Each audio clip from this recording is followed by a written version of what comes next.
Hello everybody and welcome to another Advent of Code video, today with Regolith Reservoir of day 14. So our goal today will be to manage falling sand. Well, we're stuck in a cave and sand is falling down. And basically the input file will have a definition of the cave structures. So it defines horizontal and vertical lines to be drawn from a point to another point, and that defines kind of the 2D structure of the cave. So it creates like these structures. So basically this one is this is the first structure, and there is the second one. 1, 2, 3. So 1, 2, 3. So the arrow kind of defines the line, and then when we have this, then the sand is being produced at one single location. It's 500, and the sand is falling down. And now the rules for that is that the sand is falling one step at a time, and if it cannot go down directly, it will step down and to the left diagonally, and if that is not possible either, it will step down right diagonally, down and right.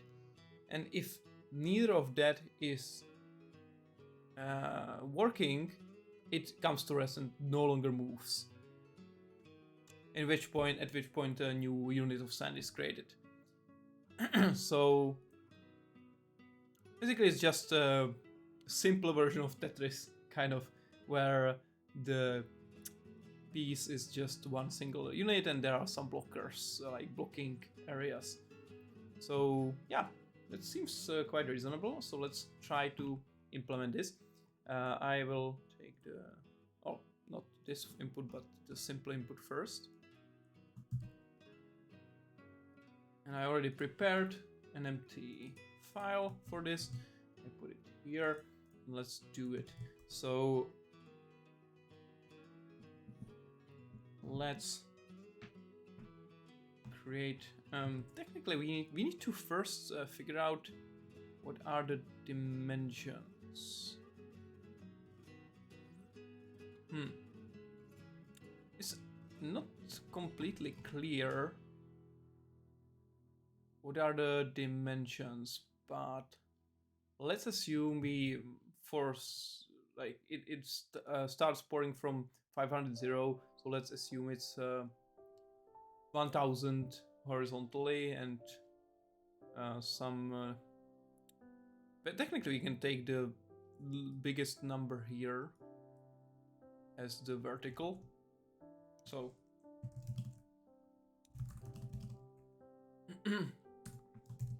read the lines, and it's their own packets, but this time it's gonna be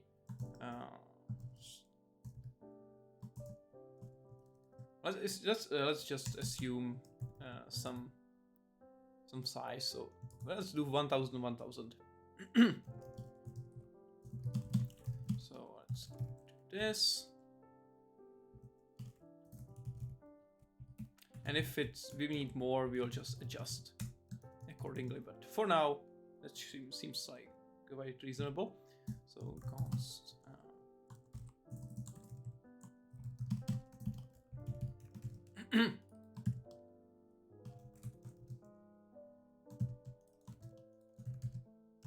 right, and now we'll read the structures and set them into that array.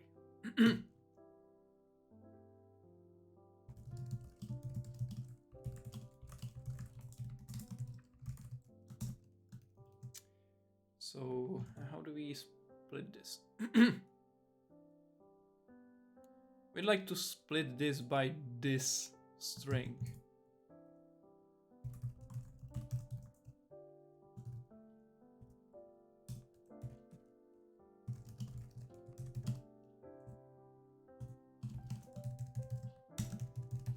Now we will kind of draw a line based on the definition. So the lines are either horizontal or vertical. So we will need to figure out if it's vertical or horizontal, and then go by the direction, and go one by one until we reach the next point always. So previous point. So I mean, let's create a method that point. Oh, I will use my point structure from tools.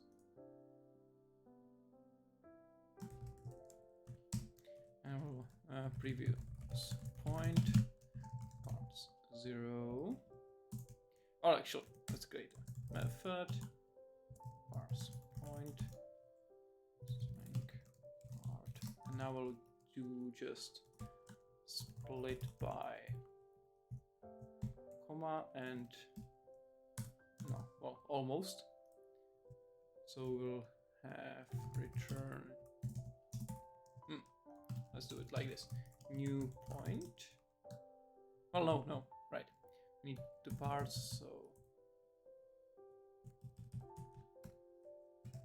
point parse. So point string, split it by comma. Is it a comma? Yes, it's a comma. So point string will parse it, and then do exactly this. Yes. So that gives us a point. And what is this? Oh, right. This. Okay, so we have the point. Make it static. And we will just parse point 0. So we parse the first point. Then for we go forward and then draw a line to the next one each time. So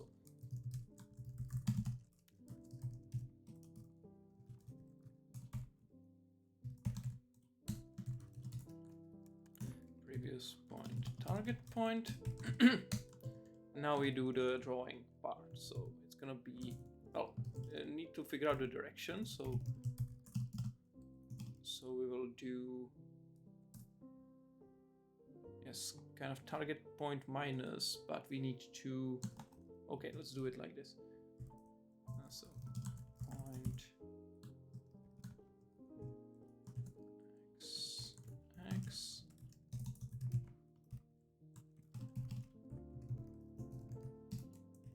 Well, actually, let's update the point structure so that it supports minus as well. Like this. And we also will use a thing called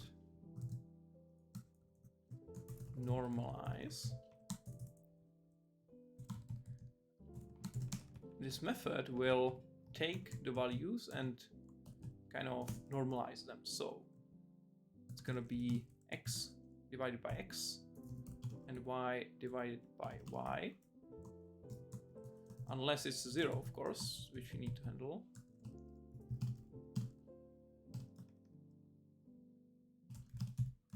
Like this. So this way, we will be able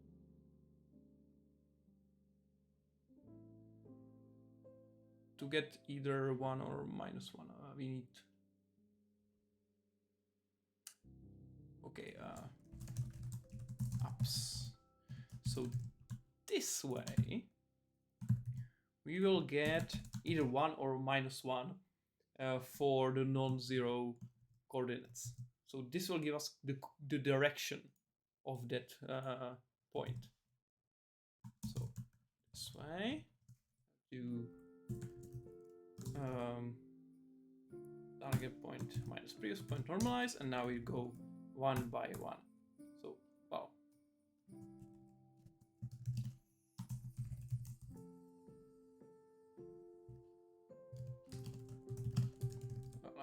let's do like this. So cave.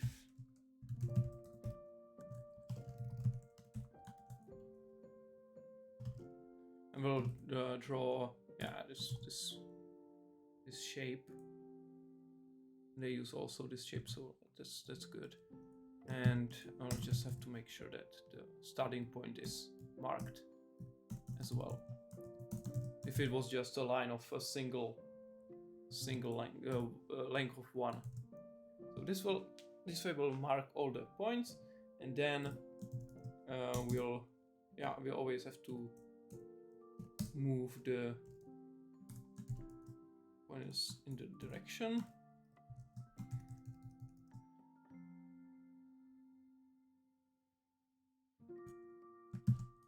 Like this. And that should be okay. So we mark the start, then the next and the next until we reach the target point where we stop. And in that case, we continue with the next line. So now let's create a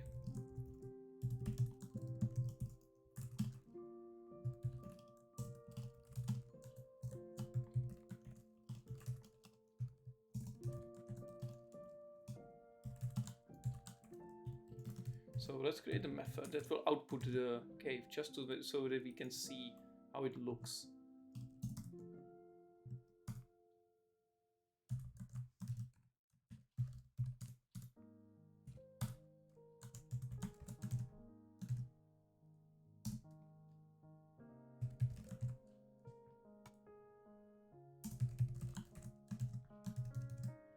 So let's see from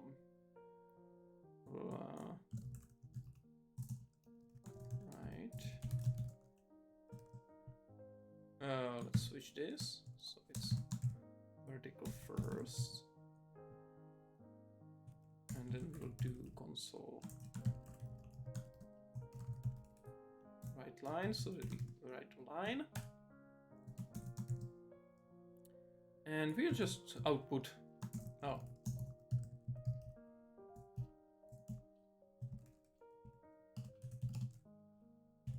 if it's not a 0, empty character, we'll write the cave, or otherwise the dot as the empty space. What is this? Yeah, that's fine. Output cave and output from 490 to 505. So from 0 to 10. All right, from 0 to 10, like this.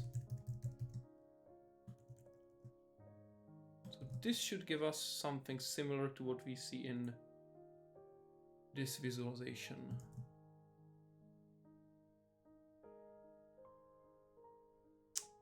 So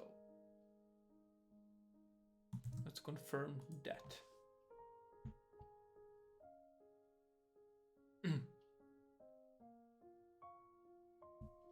No, doesn't look too bad.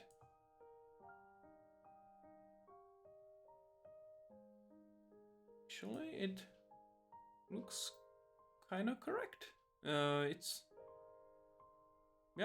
This is fine, I think. So we have the reading of the cave all done. And now let's implement the sand simulation. So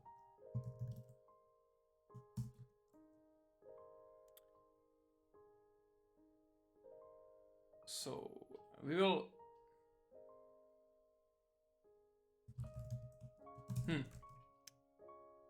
let's do while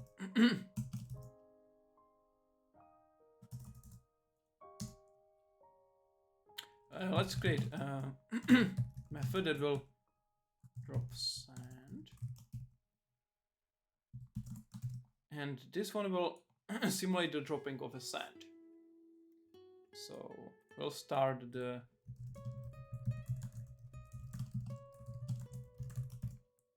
position at 500, 0, and then it will be falling. So if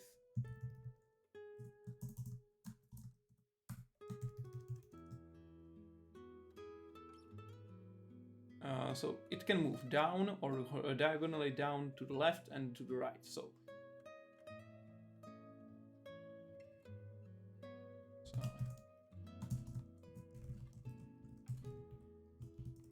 all true.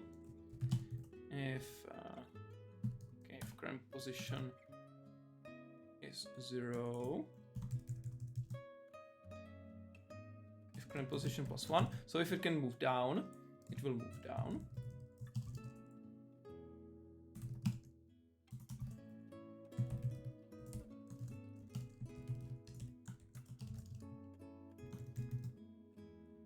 Else, if it cannot move down, it can move diagonally. So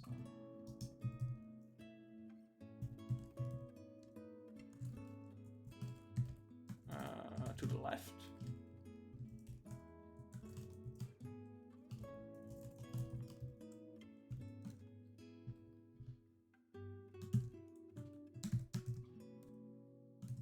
And finally to the right.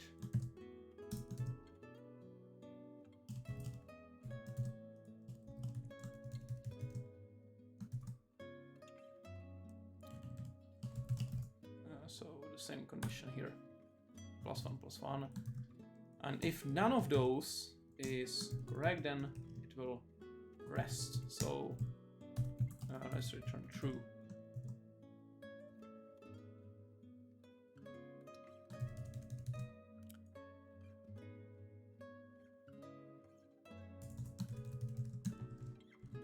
And let's have a condition that if the sand reaches the infinity, which in our case will be 1000.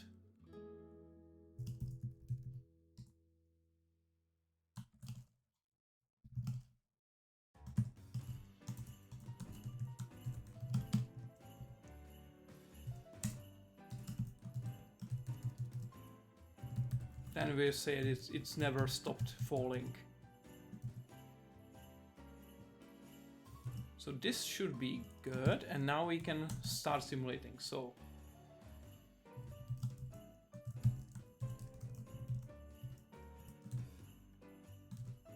while we can drop sand, we'll increase the sand count, and in the end we will write sand count.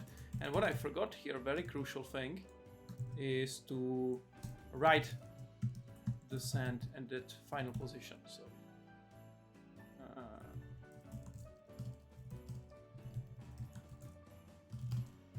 what did they use for the sand character? They use O. So let's do that as well, so we can see it visually if anything happens. So now let's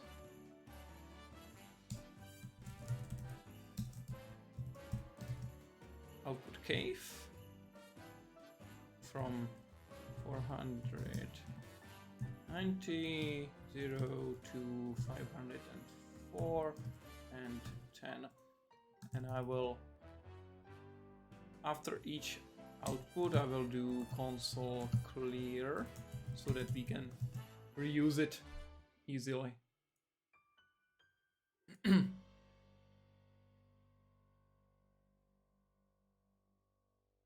So after the first sand has fallen, we can see that it rested here. Okay, let's make it side by side so we can see it more clearly. So we have second sand, third sand, 4, 5, 6. Okay, it's falling down very nicely.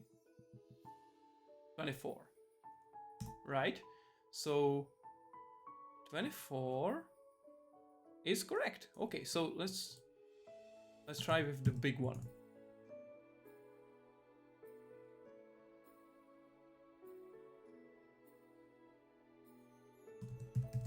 So let's see.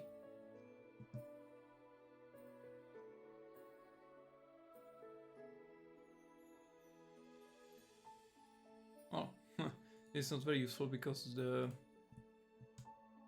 cave looks differently now. There's a lot of drawing. In the end, it was 873. Okay, that's correct. So we have the first part of the problem solved, and now for the second one. So we realize that instead of endless void, we have a floor, and we're standing on it.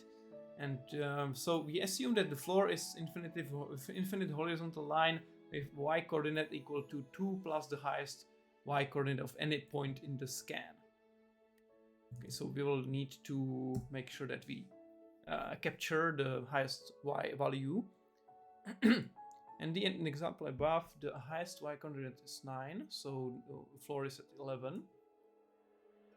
And it goes from minus infinity to plus infinity.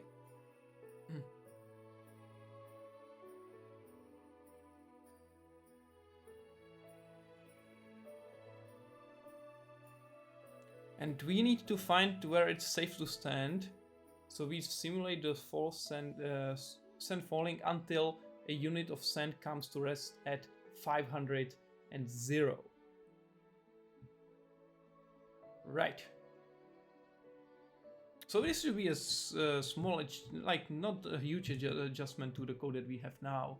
Just need to make it a little bit different. So we'll just remove this outputting for now so that it doesn't write all the time. And let's keep it there for future reference, but at the end. And I will copy the code from here to the second part of the problem. Now, reference tools. So what first we need to capture the max y. So max y is equal to 0. And whenever we parse a point, we'll make sure that we see if it's the biggest so far.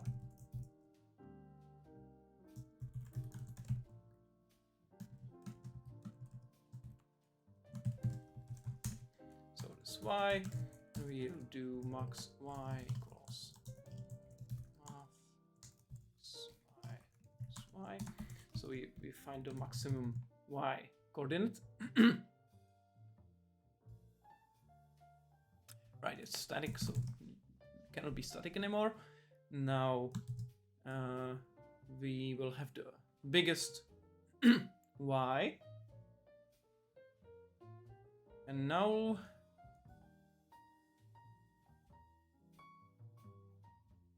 alright. So now I will just copy the sample input, simple one first, so we can see it. So instead of using infinity as we'll simulate that there is a structure that goes from all the way left to all the way right. So we'll now do for x0 to max size, and I will say cave x at max y plus 2 equals this. Right. So now if we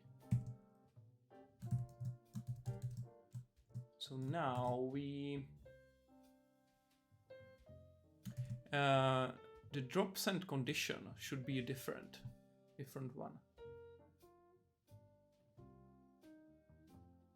So we'll say moved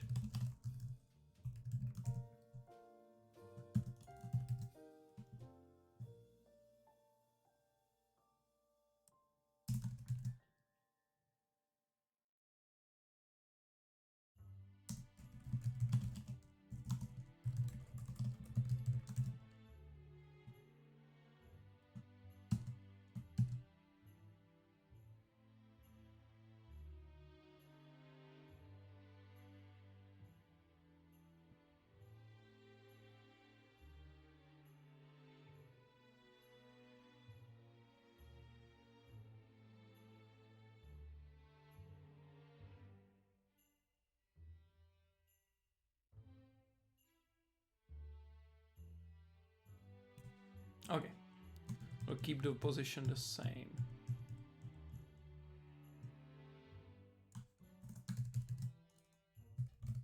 Well, drop sand, and now the logic will break when we write the sand. And now just do this, and while cave 500 0 is 0. So while there is empty space under the like cave entrance where the sand is flowing, then we continue. 93. Can we see it?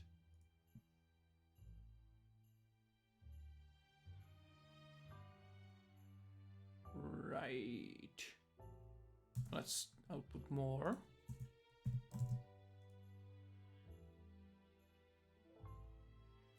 Let's output even more.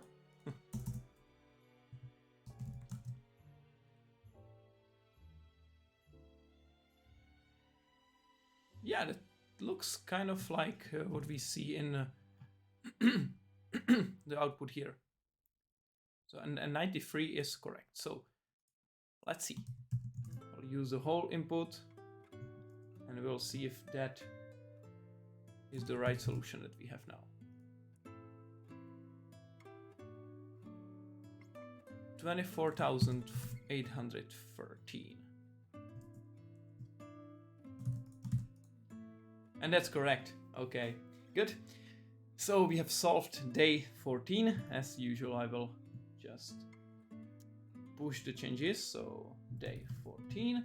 And with that, I thank you for joining for this day. And I will see you in the next video. If you want to get notified about day 15 and further days, then subscribe and I will let you know by notification. So thank you very much and have a great weekend. Bye bye.